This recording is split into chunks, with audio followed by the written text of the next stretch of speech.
Monday Night Raw. Monday Night Raw.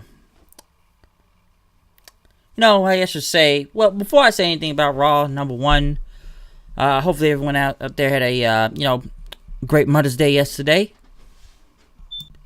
But yes, Monday Night Raw. Monday Night Raw. Is it better than last week's show? Well, it is the go-home show before Money in the Bank, and it's so much news I just feel like just keeps popping in and out everywhere, either from yesterday or even today, just news all over the place. Where does this show go to, huh? Because I know there was spoilers early in the day.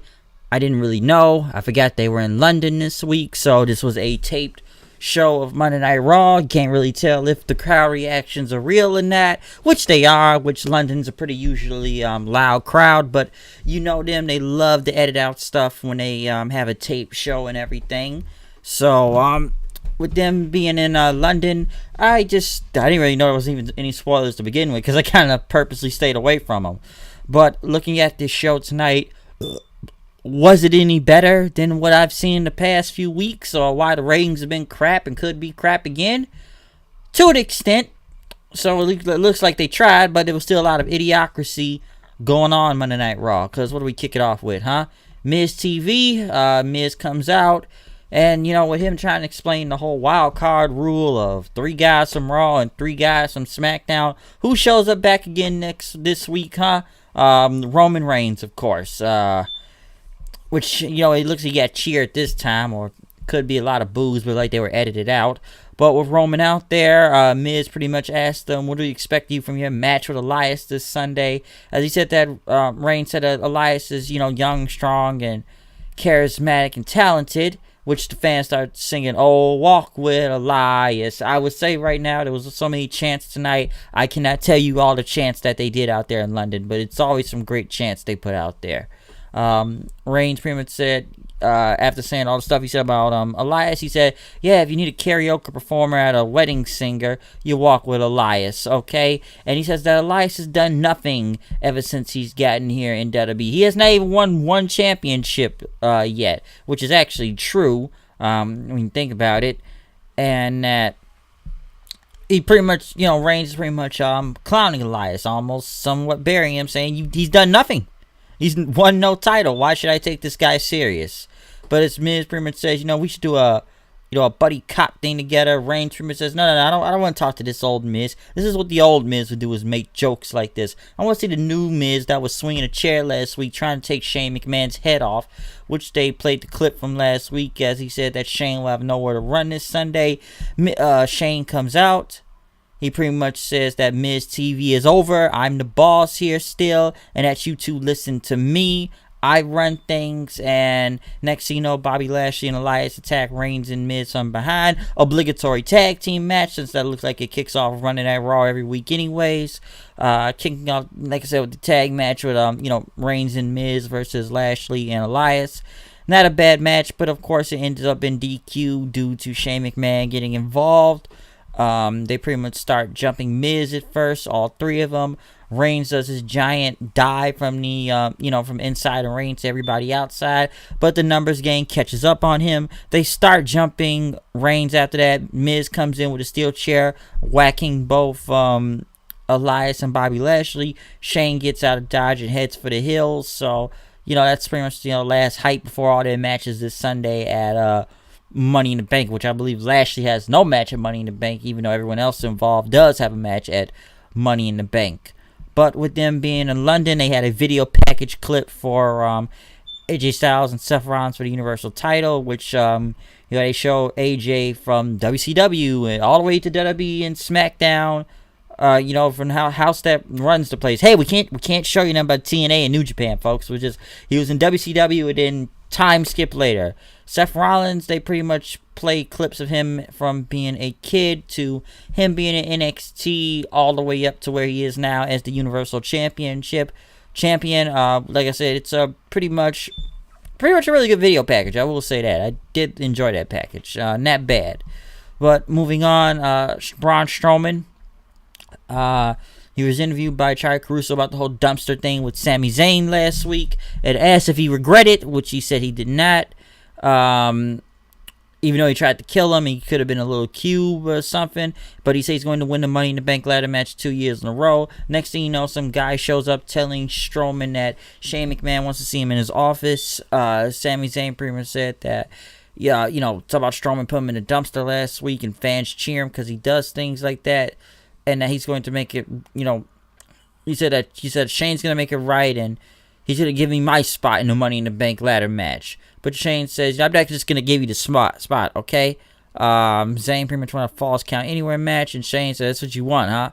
And Strowman was supposed to face McIntyre tonight, but, we're going to do the Falls Count Anywhere match then. And, if he wins, Sami Zayn will be in the Money in the Bank ladder match. Strowman says he's going to eat him alive, as Zayn pretty much looked around, and, Shane said, hey, you got your match. Mojo Rawley. What is this? What is his gimmick? He's crazy and he yells at you in the ring with this like blue vein face paint. But let me remind you, and when his entrance was still going on, he didn't even get in the ring until his entrance was over. Like midway down the ramp, they pretty much switched to Apollo Crews, who was on SmackDown, even though they're gonna put him on Raw now for some reason. And what was this, huh? This match was like 90 seconds. I can't even remember what all happened because I really did not care, okay? I just remember him hitting Cruz in the knee and just him yelling crazy at him. That's all I really remember from this match, and I think he hit his finisher. So, dude, I have not understand this whole Mojo Rawley thing ever since it happened. All I kept saying, he was the man in the mirror, and he's supposed to be like Michael Jackson now and sing man in the mirror to himself when he's actually looking at him and talking to himself and talking crazy. And then he had a blue vein and now he's got a new gear. Listen, I don't know where this is going, nor do I really care. I personally don't really give a crap about Mojo Rawley like that, and really never did before. And now, whatever this new gimmick is and beating Cruz in a few seconds, my only answer is, who gives a shit? And I don't think the crowd did either. Will this go anywhere? I don't know. I highly doubt it. I don't know. I just don't know, okay? I don't know. But it's just strange. Alexa Bliss was in the back, pretty much talking about all these Z-list actresses having, babies and everything. And she's on the phone, I guess, with the airport, saying that her luggage was left and all her gear was in it, which she's supposed to be in a fatal 4-way match tonight, which I figured they was going to take her out of the match one way or another for some reason, just because, hey, we can't have this girl wrestle a lot until the pay-per-view, which I don't understand that. And then next thing you know, since her gear is lost, Nikki Cross came up, which we have not seen her in... I don't even know. Honestly, I don't even remember the last time I've seen Nikki Cross on TV, to be honest. And Bliss doesn't know, I don't know how you grew up over here and everything, but, thanks for asking. And Nikki Cross was talking in a very normal voice. It wasn't like in a crazy voice, say, let's play. I like to play. It was just like, hey, how you doing? It was a normal Nikki Cross. And, Cross has been around for 4 weeks now. I don't think anyone knows, even know if I was here. Which is kind of true. I didn't even know Nikki Cross was still around, to be honest. I wonder what they were doing with her. But Cross told, hey, I can talk to you. And Bliss pretty much talked about her luggage being lost. And, how about you be my replacement tonight? So, she's going to replace Bliss in a fatal 4-way match, which she's supposed to be in. And agreed to it. Why? I don't know. Why is Alexa... Oh, she can't find her luggage. For, what was it, 1 week? Shoes? Now she can't find her luggage. Where is this going? I have literally no clue. Okay? I don't. I have no idea where this is going, alright? Like I said, Bliss can't really do nothing till Money in the Bank? Is this the plan? I don't understand what they're doing with this girl, okay? It makes no sense. And Nikki Cross, like I said, it wasn't even NXT crazy Nikki Cross. It was just normal. So, a lot of odd things on this show as it is already. Becky Lynch came out for contract signing with Lacey Evans and Charlotte as fans chanted Becky 2 belts. Um, you know, Becky pretty much says, my opponents are bigger, stronger, and more athletic to me. And by the way, why do they announcers keep saying that the only woman to beat Ronda Rousey? We're still talking about WrestleMania. I see. I feel like that's been the same promo, and now it's just like, hey, she beat Ronda at Mania. Don't forget that, folks. She beat Ronda at Mania, even though it's kind of that win was still botched, but they got to keep mentioning that. But Becky pretty much says, yes, they are bigger than me and everything, but, this is the first time I've been in a big fight, and I could take a beating, and she doesn't really care, and that she's still going to win. Charlotte pretty much says, you put yourself in this position where you can't win, as Lacey Evans pretty much, tagged along right with it, and she said, this is a contract signing and not a barn fight, and he says, I can see you never been to one of these, have you? You don't know how these contract signings work, do you? Becky pretty much says that, one of her opponents will be under pressure, and the other one will be, under pressure, also trying to win her millionth title match. Becky pretty much signed both the contracts then, as Charlotte talking about Becky bowing down to the Queen and cutting this very long promo. I thought at one point, and talking about, you think you have it due to the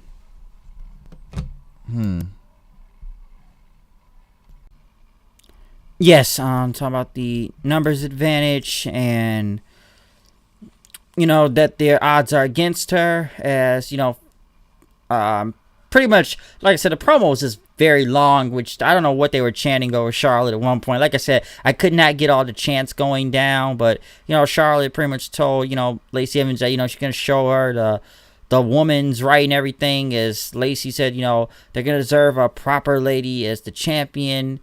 And that, Lynch could pretend to swing around something she doesn't have. So, insert dick joke here. She doesn't have a dick or anything, so she can't swing it around. But, Becky said, hey, I'll start swinging something around right now. Swinging hands. I'll, smack the heads, both of you dopes this Sunday. Which, already signed the contract. Pretty much says, I'll knock both your blondes off of both of you right now. Pretty much Charlotte and Lacey attacked Becky Lynch. Becky Lynch was pretty much getting the upper hand until the numbers game happened, which they struggled to get her. They struggled to do a powerbomb on Becky Lynch through a table, by the way, which almost took a minute there trying to set her up, which they ended up putting her through the table, and they both held up the Raw and SmackDown title belts then. Like I said, good segment, I will say that, but Becky's right, like, it's like I'm going against twins here, which they almost look like the same when you kind of think about it. Like, I got to go against two blondes this Sunday, huh?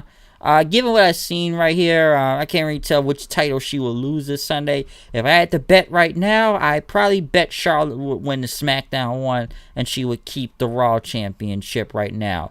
I don't know. I could be wrong. Becky could walk away with both titles. But as a prediction right now, I will say that Charlotte's probably going to win the SmackDown one, and Lacey's going to, lose the Raw one. That's what I could see happening. But like I said, I could be wrong. I'm just taking a guess right now. But, the segment itself wasn't that bad or anything. I will say that. Next thing you know, this match. Ricochet versus Baron Corbin. This match wasn't even all that bad at one point. What gets me, and I'm sure people are going to say this right now, why is Ricochet losing to Baron Corbin on TV? Yeah, it looked like it was kind of cool. He dodged, Hurricane Rana into an end of days. Yeah, to an extent. But, like I said, why is he losing to Corbin? At first he lost to Rude, but it looked like they were trying to build Bobby Roode. But then they pretty much killed Bobby Roode 2 weeks later, and now he's nowhere to be seen with his mustache. Him losing to Corbin before Money in the Bank makes no sense. Then again, I don't even know why Ricochet's even losing to this guy to begin with, huh? One way or another, they gotta get Baron Corbin over. Him and his, waiter gear or wherever Applebee's he's about to go work at this week, okay? I don't understand that, because I feel like Ricochet should just be getting a win, especially before Money in the Bank. So I just sat there confused, like, well, we gotta push Corbin. They gotta kill Ricochet one way or another. They just can have him go over for some reason. Which, Corbin ended up trying to climb the ladder anyway, trying to get the Money in the Bank briefcase contract or whatever. Pretty much Ricochet pushed him off the ladder then after that. But I find that very strange. They got Corbin out here beating Ricochet. What sense does this make, man? I don't get it. They went to Rey Mysterio in the back after they played the video footage of Samoa Joe talking to his son Dominic last week, and that Joe crossed the line. Cesaro comes up saying, why are you talking about Joe when he's not even here, huh? And last time I thought this was Raw, not bring your kid to work day. And then he questioned, Rey, like, is Dominic really your son? Because he looks like Joe, huh? Rey pretty much punched him, and they had a bit of a brawl real quick until a match later on in the night where I say, oh, that's his son. Trust me, no more custody contract matches, okay? We don't need to see SummerSlam 05 again, or 07 I think it was at the time, when that whole Rey and, 05, I'm sorry, 05, when that whole Rey and Eddie thing over Dominic was happening again. We don't need to see that, and stuff. They played the Roman Reigns video package from SmackDown. Why are you playing this long video package, and where is this supposed to gain for him, okay? They want to make him look like a novelist for some reason with that package. Not a bad package, but why show it again? Why? I already said this on SmackDown. Why are we showing this again and editing out the boos just to put cheers in it, huh? Why? AJ Styles was interviewed about his match this Sunday, about the Universal title, and that the whole Phenomenal Forum was on accident. But he said that, this is going to be the house that AJ Styles built. He's going to walk out there with the Universal title. He respects Seth, but he still got something to prove around here. What else happened? Naomi, Dana Brooke, Natalya, and Nikki Cross in a fatal 4-way. Alexa Bliss is on commentary once again talking about losing her luggage. Listen, this whole fatal 4-way match, other than Dana Brooke getting the ladder and jumping on top of it. Nikki Cross pretty much won a neck breaker on Natalya for the win, which I just found out. Well, it was good that Nikki Cross got a win, no problem with that, but it doesn't really kind of mean anything just because she was Bliss's replacement in this. And then even after, Bliss comes out and climbs the ladder as Nikki helped her get to it so she can get the briefcase.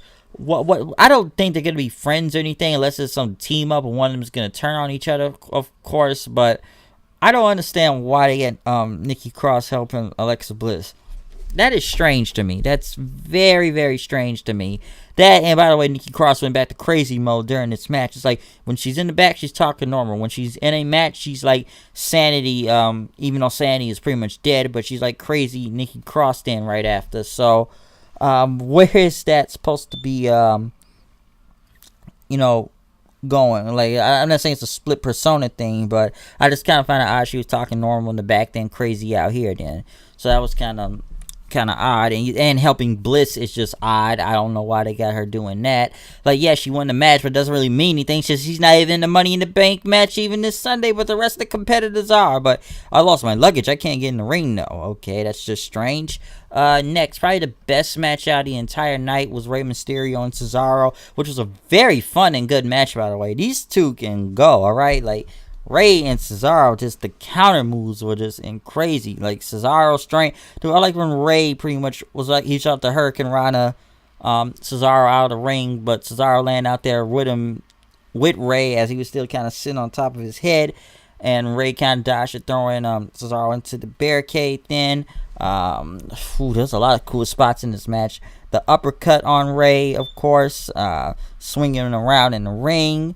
Mysterio then hitting a what was it? He tried to go. No, Cesaro tried to do a 619, but Rey pretty much hit him with a sunset bomb, for a 2 count then.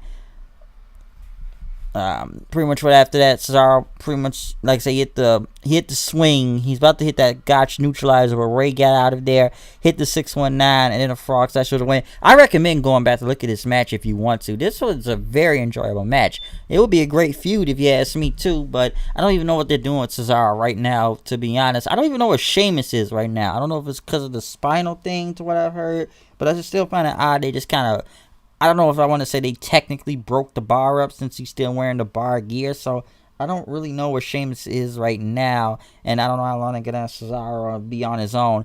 Is he getting a push? I don't know, but I still found it strange, anyways, when they just kind of like, hey, one's on this show, so what happened to Sheamus? So it's just still kind of strange to me how that's going on and where they're gonna be going with that. They talked about the Uzi hot thing again for some reason.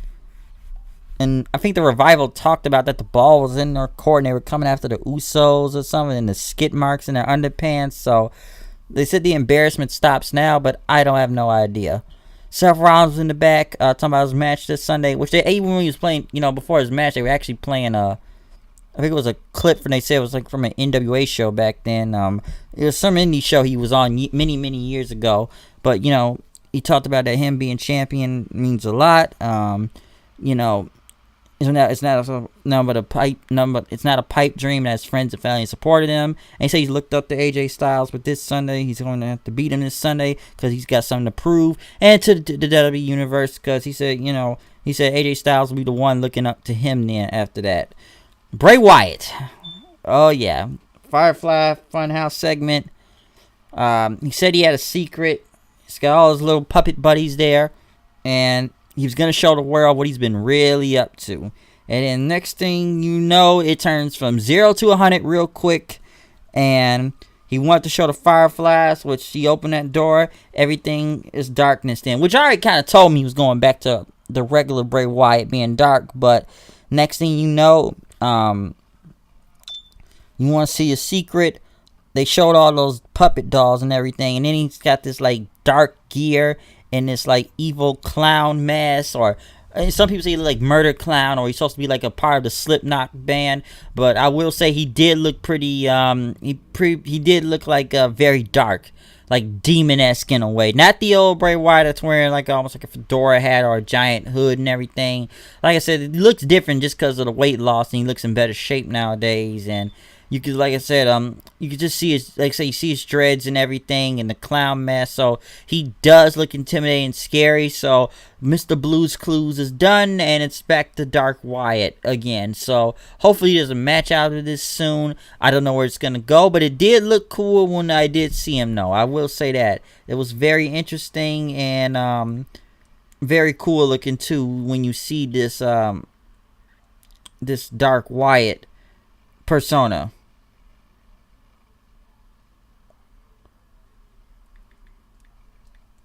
Huh.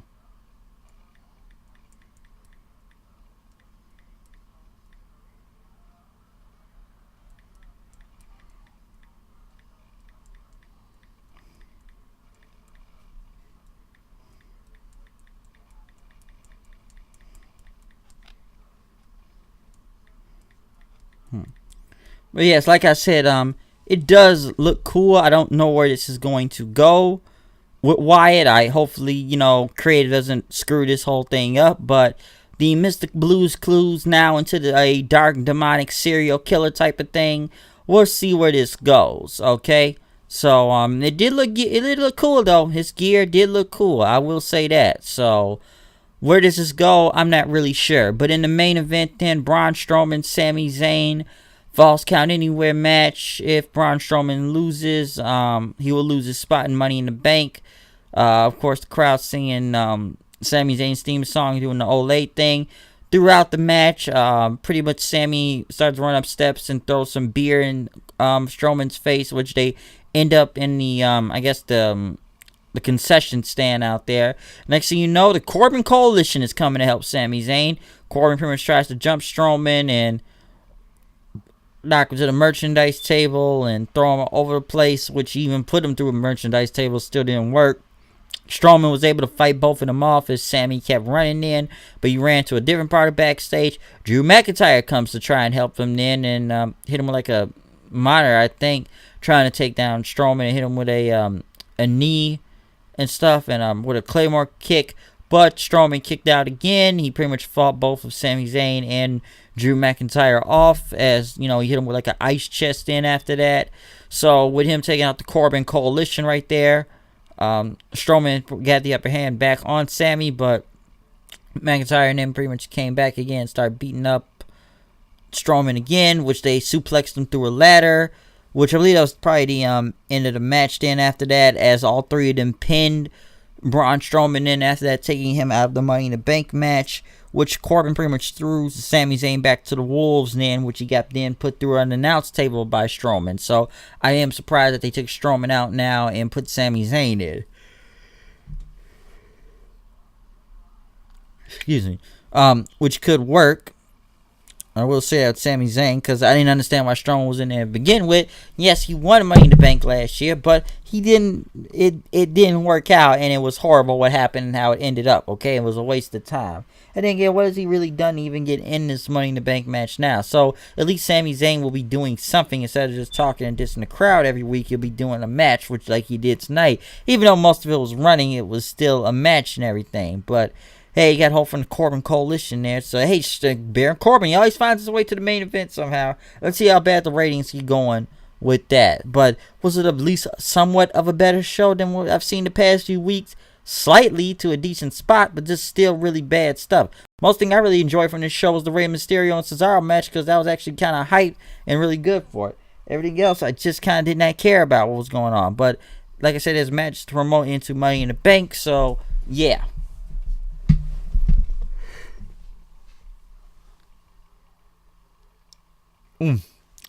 Yeah, that's how I look at it with this whole putting the Money in the Bank thing. So where does this go? I'm not really sure, but we'll see what happens then. But like I said, that's my review for Raw in this go home show for Money in the Bank itself. Like I said, it's a lot of matches on this Sunday. I see we already got card changes now, like the Money in the Bank match itself, putting Sami Zayn in. Could he win Money in the Bank? I'm not really sure. I'd be surprised if he did, but I don't know. They probably may have Strowman still trying to hunt him down or trying to kill him this Sunday at the pay-per-view, costing him the Money in the Bank, contract and everything, or briefcase. So he could be cost that. But we'll have to find out and see what happens from that perspective. Other than that, and they'll be announcing Goldberg versus Undertaker. That's Saudi Arabia. Why is this at WrestleMania and it's at Saudi Arabia? I got no clue. I'm saying like it's at Saudi Arabia, but it couldn't be at Mania. Okay. Hey, that's a Saudi blood for you. I just wanted to say that since that was announced today. And what, Triple H going against Orton? I don't know what they're doing with that Saudi Arabia thing. And the other news would that be what, Seth. He's with Becky now. Hey, good on him. I don't blame him. I'm sure everybody else did that also. But I don't know. That's pretty much how the news I can really think of. That's going like with the Saudi Arabian thing right now. But hey, that's my Monday Night Raw review tonight. Like I said, the show's still pretty bad, but I did enjoy at least that match and maybe a couple good segments out of here and that. It hasn't been worse like it has in the past 2-3 weeks. Can the ratings go up? I don't know. Or will they continue to bomb, and flatline themselves, putting themselves into the crapper as usual? Because those ratings are just sucking more and more every week. All right, especially 2 weeks ago, went, what was it, lowest at its lowest? Could it get low again? I don't know, but we'll just have to find out and see. But I'm out of here. That's my review of Monday Night Raw. Peace out, comment, and subscribe, and tell me what you think about this show. Peace.